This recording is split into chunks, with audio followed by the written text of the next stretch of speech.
Researcher Sue Mansfield was there when the 3-month-old cub died. We went in search of his mother, and then after we found her, we went back and checked on him, and he was in the final stages of dying at that time. Mansfield and Dr. Lynn Rogers say after the bear family left its den, Lily and her 3 cubs walked for almost half a mile to get to high ground. The researchers feel the long trip may have been too much for the 3-month-old Jason. Whether there was something wrong ahead of time and that's why he was weak, or if something happened during the travel, we just don't know, and that's what we're hoping to find out. Though the researchers conducted a short necropsy on the cub's body this morning, they say they still had more tests planned when a DNR official came to the Bear Center and took the cub's body.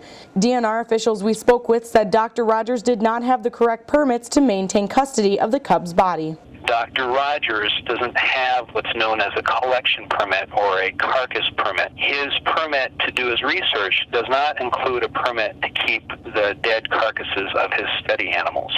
He has to get another permit from the DNR to do that. Rogers says he and his research team have done nothing different from previous situations like this. Every time if a bear dies, you want to find out why. You call the game warden to say that a bear died, you proceed with the autopsy, you get some information, and it all helps science. Tissues recovered from the preliminary necropsy were not confiscated by the DNR, so testing is expected to continue. Dr. Rogers says the removal of the bear's body by the DNR is frustrating to him. And now we're finally able to get at what are the causes of mortality for cub bears. So when one dies like this, we want to get to the bottom of it.